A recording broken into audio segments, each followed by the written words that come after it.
pour te présenter à ma communauté, Audrey, tu es influenceuse sur les Oui. réseaux sociaux, notamment sur Instagram.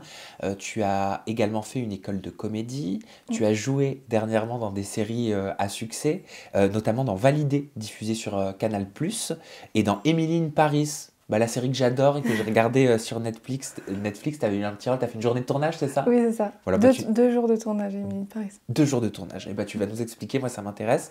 Tu as été également troisième dauphine, si je ne me trompe pas, de Miss Bretagne. Oui. Et tu es avec nous aujourd'hui parce que tu as souhaité témoigner d'une histoire bouleversante que tu as vécue au sujet d'une agression physique que tu as subie, qui est liée apparemment à un célèbre candidat de télé-réalité. Je te propose de commencer par les bases. Dans un premier temps, je te montre cette photo. J'aime bien les photos, moi. Je trouve qu'on en apprend beaucoup sur les personnes au travers des photos de l'enfance ou de l'adolescence. Qu'est-ce que tu vois? J'étais bien. C'était à une fête de l'école, je faisais de la danse orientale. Et plus tard, j'ai fait des cours de danse orientale pendant 10 ans. Ouais, c'était mon premier spectacle. Donc j'étais bien, j'étais heureuse. Quels souvenirs viennent comme ça spontanément de ton enfance? Quel genre d'enfance t'as vécu, Audrey? J'ai vécu une enfance avec des hauts et des bas. C'était pas toujours facile, suite à des petits problèmes personnels que j'ai vécus. Ça a été dur pour ma famille. Aujourd'hui, ça me fait du mal d'avoir fait souffrir ma mère, surtout ma mère, mais aussi mon père, ma sœur. Je viens de Rennes, à côté de Rennes, une petite ville. Et voilà. Pourquoi tu dis j'ai de la peine d'avoir fait souffrir ma mère? Parce que je lui en ai pas fait vivre Enfin, j'en ai fait vivre de toutes les couleurs, on va dire. J'ai j'ai une dépendance affective par rapport à elle. En fait, je suis née prématurément, donc ça, après je l'ai su, hein, ça a déclenché, comme je disais, une dépendance affective. Donc, Qu'est-ce que c'est une dépendance affective? en fait, j'ai appris après, quand j'ai grandi, qu'elle avait découvert une maladie à ma naissance et j'avais très peur de la perdre suite à ça. En plus, j'ai appris qu'elle avait perdu son père à l'âge de 4 ans. Donc moi, étant petite, j'ai fait le lien, je me suis dit, je risque de perdre ma mère. Et j'avais très peur de ça et ça s'est déclenché par rapport à des problèmes de vêtements. Il y avait des fois, certains vêtements, je ne les supportais pas sur moi. Et on ne savait pas d'où ça venait. Genre les médecins, etc., ils me disaient, mais est-ce que, étant petite, tu as eu des attouchements, des trucs comme ça? Et en fait, non, c'est par rapport au fait que, qui veut dire s'habiller, ça veut dire sortir de la maison, ça veut dire me séparer de ma mère, aller à l'école, être loin d'elle. Et au final, c'est ça en fait. Et ça a été des gros problèmes. C'était des crises, des angoisses pendant toute mon enfance. Donc tu as été enclin aux angoisses, au stress, Mm. à la peur, aux émotions négatives, donc Mm. et fortes dès ton plus jeune âge. Oui, c'est ça. Ouais. Ça fait souffrir une dépendance affective? Oui, oui, oui. C'est horrible parce que tu peux pas vivre seul. Tu as toujours peur de perdre la personne. Donc c'est horrible. Mais donc à ce moment-là, tu étais extrêmement fusionnel avec ta maman. Oui, Un peu oui, trop. un peu trop, toujours, parce que comme je disais, je suis née prématurément, donc ça veut dire que j'ai été sortie comme un abandon en fait.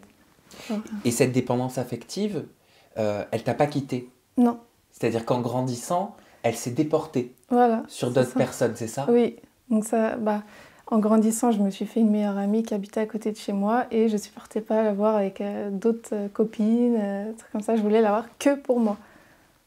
C'est C'est ça. problématique. Oui, c'est Ça a horrible. dû créer des petites tensions, des petits problèmes à l'époque. Ça allait. Ouais. Par rapport à après ou avant, c'était la période où ça allait. Quand c'était les copines, ça allait. C'est-à-dire, Ouais. t'arrivais, tu contrôlais?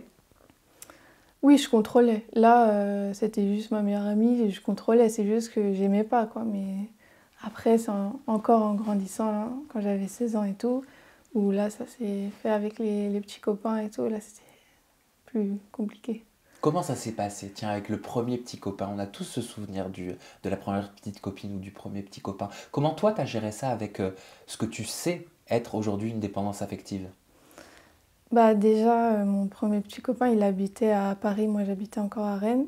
Donc c'était compliqué, il y avait la distance et il était plus âgé que moi. Et lui, il était déjà promoteur dans les soirées, il fréquentait beaucoup de monde.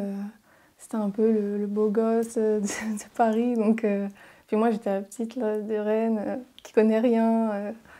Donc c'était compliqué. Et puis, bah... Enfin, je me permets, c'est ce que tu devais te dire toi. Oui, Ça veut pas dire que c'était la réalité. oui.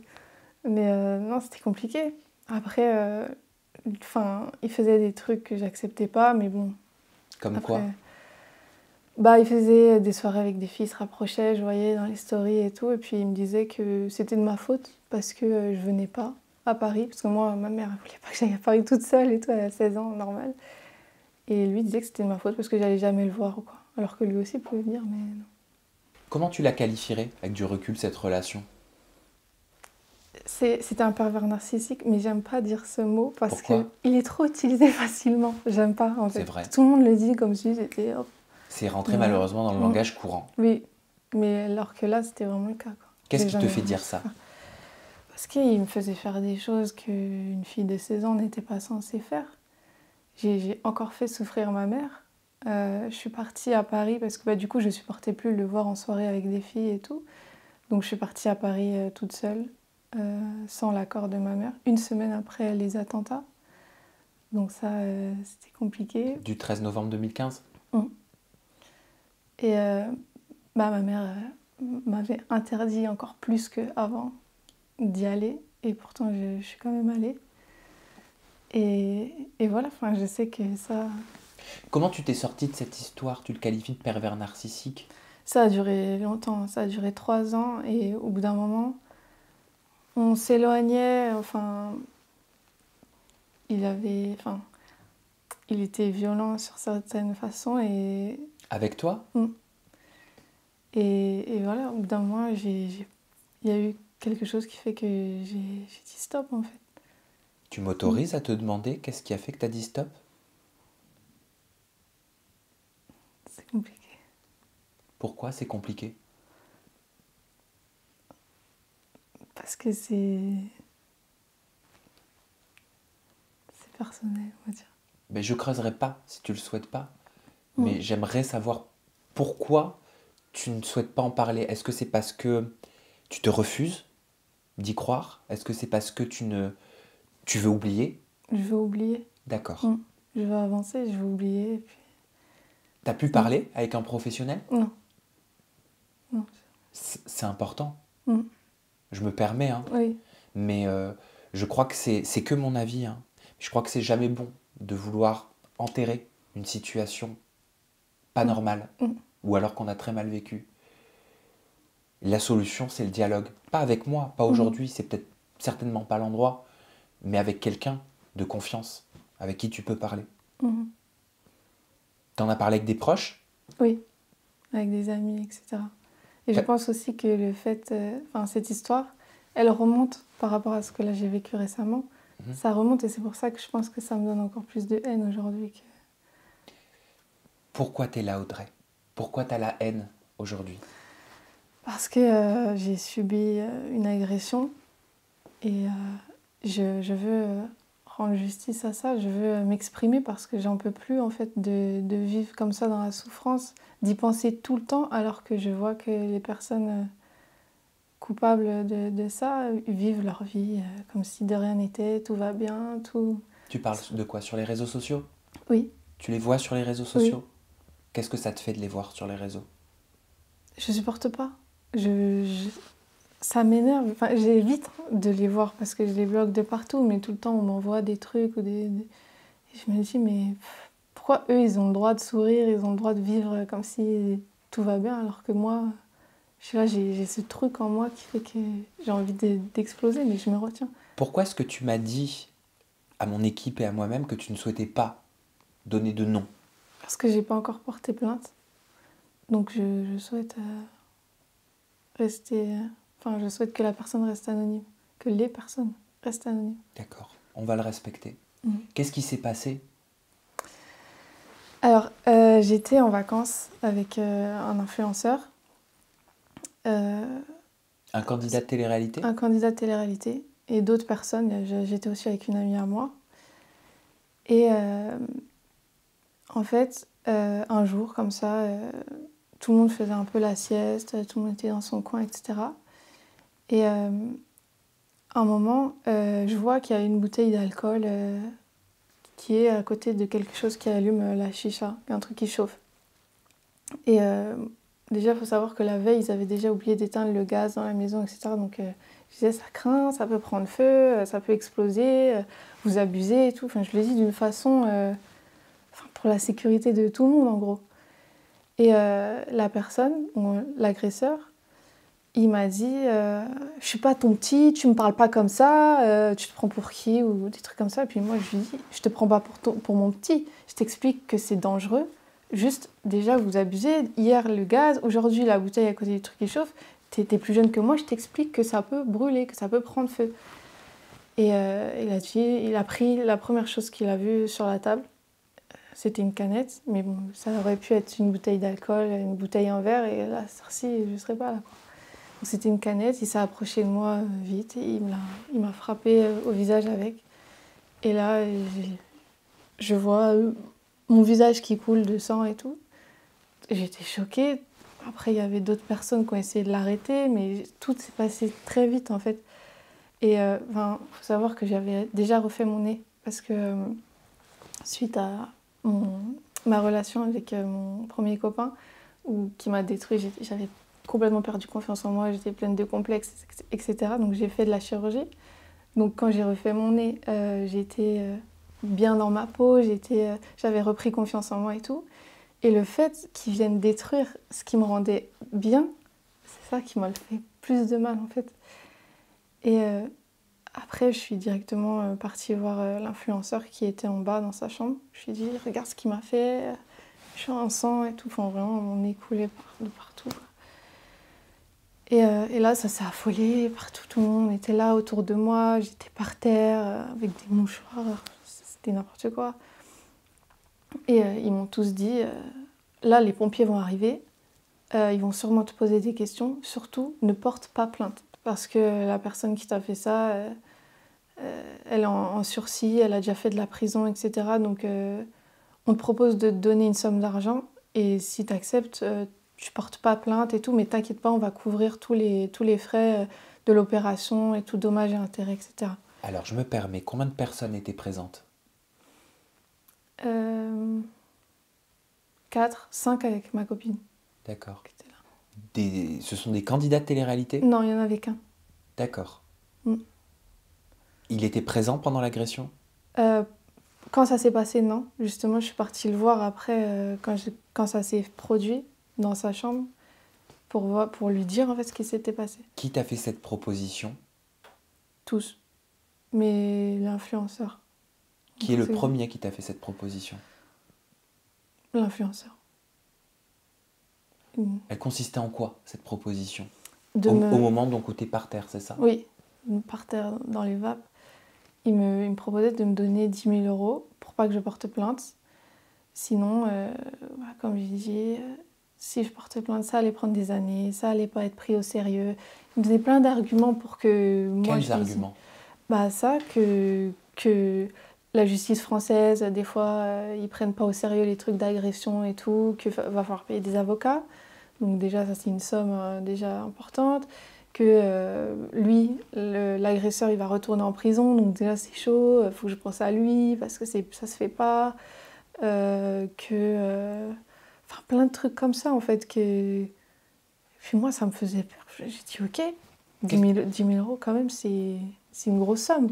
Qu'est-ce que tu te dis à ce moment-là? Est-ce que tu réalises déjà? Non, je réalise pas.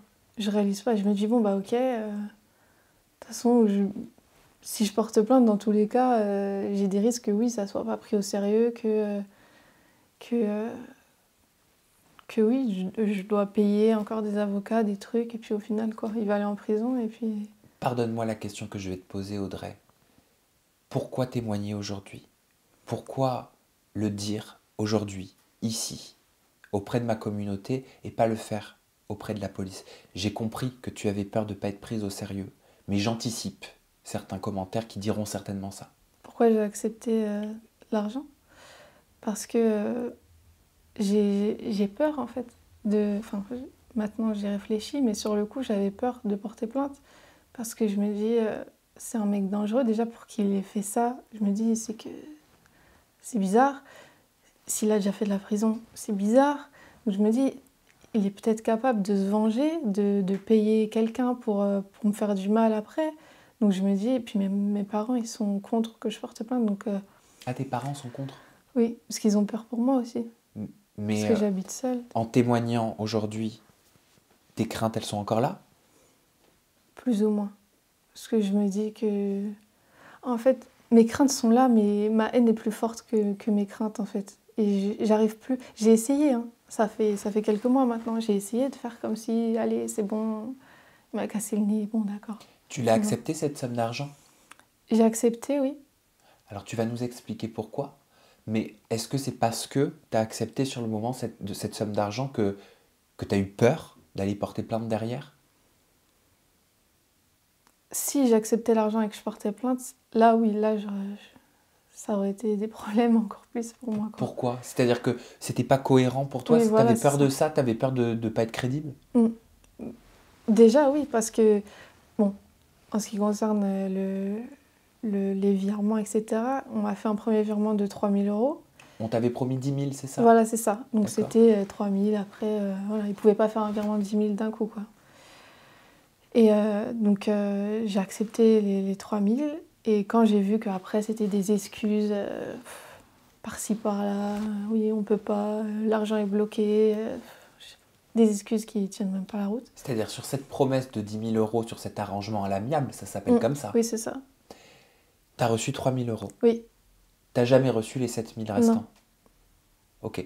J'aimerais vraiment que tu nous expliques pourquoi avoir accepté cette somme d'argent. Déjà pour payer l'opération, parce que je me dis si je porte plainte, va falloir que j'avance déjà les frais d'opération, etc. Donc j'avais ça, puis je sais pas, parce que je devais faire aussi une formation, parce que je me suis mise à mon compte, etc. Donc j'ai dû payer aussi la formation 2 000 euros, ça veut dire qu'il fallait que je l'annule. Donc je me dis, pour l'opération, vu que je me ferais opérer, ça veut dire que la formation est annulée. Donc j'ai payé 2 000 euros la formation pour rien. Donc ça veut dire que s'il me donne 10 000, je vais quand même pouvoir rembourser à peu près. Je devais partir en vacances avec mon père. J'ai pas pu parce que j'avais mon pansement et tout. Donc les vacances avec mon père à la poubelle. Trop d'argent dépensé pour rien. Donc je me dis, si j'accepte les 10 000, ça compense un peu, quoi. Tu me disais tout à l'heure, on te prévient que les pompiers vont arriver. Qui a appelé les pompiers? L'influenceur. D'accord. Comment s'est passée cette prise en charge? Est-ce que ça a été rapide? Ça a été rapide. J'ai pas trop compris. Ils sont arrivés direct. Il a filmé. C'est-à-dire, il a filmé. Il a mis dans ses stories avec les pompiers, etc. Quand je suis montée dans le camion. Je suis désolé, je comprends pas. Je me permets, mais je comprends pas quelque chose. Quel est l'intérêt de filmer si on te propose de l'argent pour ne pas porter plainte, donc pour ne pas en parler? Pour du buzz, je sais pas. Faire du contenu. Oh, il s'est passé un truc de fou. Mais en racontant cette histoire? Non, ils ont remixé. Ah, c'est pour ça que je comprenais pas. Oui. Alors, Oui. Ils bon, ont remixé en disant que c'était un fan qui m'avait fait ça dans la rue. Alors que non. comment ça se passe la prise en charge donc des pompiers? Ils m'ont regardé un peu, ils ont essayé d'éponger le sang, etc. Après, je suis partie à l'hôpital, aux urgences et tout, ils ont fait des radios, etc. Et je pleurais, j'arrêtais pas de pleurer. C'était vraiment... On t'a dit ce que tu avais? Ils avaient identifié une séquelle? Bah, j'ai compris que mon nez était cassé, en fait. Ils ont D'accord. fait des radios et tout, ils ont dit, il va falloir que vous fassiez opérer direct. Et moi, j'ai appelé mon chirurgien, parce que je connais bien mon chirurgien, je l'ai appelé, j'arrêtais pas de l'appeler, il répondait pas. Et après, quand je l'ai eu au téléphone, ça allait mieux, il m'a rassurée et tout, mais il était vraiment énervé contre celui qui m'a fait ça. Qu'est-ce que tu leur as dit, toi, aux pompiers? J'imagine qu'ils t'ont posé des questions Les pompiers, sur non, les circonstances. c'est la police, en fait, qui sont arrivés en même temps et Ah. ils m'ont demandé ce qui s'était passé et tout. Et moi, vu que j'ai accepté de ne pas porter plainte, j'ai dit que j'étais tombée sur un transat et que je m'étais cassé le nez. Ils t'ont cru? Non. Ils t'ont dit quoi? Ils m'ont dit, vous êtes sûre et tout? J'ai dit, oui. Après, ils sont partis. Ils ont cherché à creuser? Non. Ils t'ont convoqué Non. pour, je sais pas, pour t'entendre? Non. Pourquoi ne pas t'avoir convoqué s'ils t'ont pas cru? Ça, je sais T'es retourné après avec ces gens? pas. Non. Enfin, après l'hôpital, oui, parce que c'est là-bas que je dormais. Donc j'ai dû retourner. Ils étaient là tous s'occuper de moi. T'inquiète pas. Là, l'agresseur, il est parti. T'inquiète pas et tout. On va bien suivre les virements et tout. On va pas te lâcher sur cette histoire et tout. T'inquiète pas, t'inquiète pas. Donc moi, j'étais rassurée. Je me dis, bon, ça va. Et puis c'est quand je suis rentrée à Paris et que, au fil des semaines, ça commençait à C'est-à-dire? rien à foutre, quoi. J'appelais, ça en est où les virements? Oui, l'argent est bloqué sur un compte, je sais pas quoi. Tout le temps. Et j'appelais, j'harcelais. L'argent, l'argent. Puis au bout d'un moment, l'influenceur, il m'a dit, mais écoute là, tu me saoules, pour être correct. Tu me saoules, j'ai d'autres trucs à faire. Si tu veux porter plainte, fais-le. Mais rends les 3000. Il m'a dit ça. J'ai dit, mais attends, c'est pas comme ça. On n'a pas convenu ça, en fait. Il dit, moi, je peux rien faire, je vais pas avancer l'argent, c'est pas moi qui t'ai agressé, c'est lui. Après, lui, il a pas l'argent, bah écoute, moi, je peux rien faire, je peux pas t'aider et tout. Puis après, j'ai vu que l'agresseur était retourné avec l'influenceur, et là, je me suis dit, en fait, il se fout de moi. Comment tu l'as vu? Sur les stories. Et après, eux, l'influenceur, il m'a dit, oui, c'est pour qu'on suive les virements, etc. Mais pas du tout. C'était il y a plusieurs mois? Ouais, c'était il y a quelques mois. Aujourd'hui, comment tu vas? Ça va un peu mieux, mais j'y pense tout le temps. J'ai été suivie psychologiquement par rapport à cette histoire. T'as bien fait. Ouais, parce que comme je disais, ça a remonté les trucs du passé, Oui, etc. t'as bien fait. Sachant que les deux, hein, l'influenceur et l'agresseur, étaient au courant de ce qui m'était arrivé et tout. D'accord. Donc ça aussi, ça m'a fait du mal, parce que je me suis dit, en fait, ils s'en foutent, quoi. Et voilà. Pendant combien de temps t'as été suivi? J'ai fait quelques séances. De psy? Ouais, T'as pu tout raconter? oui. Quels sont les conseils qui t'ont été donnés? Si tu veux pas les partager, il n'y a pas de souci, hein. Ils m'ont donné des exercices de respiration pour calmer la haine et tout. Ils m'ont dit, elle m'a dit qu'il fallait bien que je porte plainte, etc. Et voilà, qu'il fallait que j'achète quelque chose qui revit comme une plante ou un truc comme ça pour revivre un nouveau départ en gros. Voilà. Et il fallait que je fasse du sport. Et c'est pour ça qu'en ce moment je vais beaucoup au sport parce que dès que j'y pense, en fait, le sport, ça me fait oublier. Tu penses que tu vas pouvoir te remettre Ça va prendre du de temps. ton histoire, de ton passé, de tes séquelles du passé, de cette blessure qui, si je comprends bien, a ravivé tout ça? Mm. C'est dur, en vrai, parce qu'en plus j'habite seule, donc ça fait que j'y pense souvent.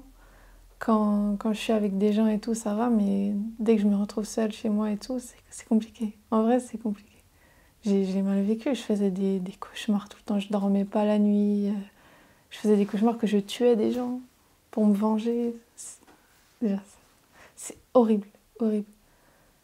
C'est horrible, je pleurais, mais même le soir de l'agression, quand c'était le moment de dormir, je dormais avec une copine à moi, je lui ai dit parle-moi, parce que j'ai peur que je fasse une crise je sais pas, je me dis, je sais pas, je sais même pas comment expliquer. C'était horrible, je me souviens. J'arrivais pas à m'endormir, j'arrêtais pas de penser à la scène. J'ai dit, parle-moi, raconte-moi un truc, parce que j'ai peur de ma réaction. J'ai peur de péter un câble, que tout ressorte du passé et tout, que je sais pas. T'as des nouvelles de cet influenceur? Non, non, non.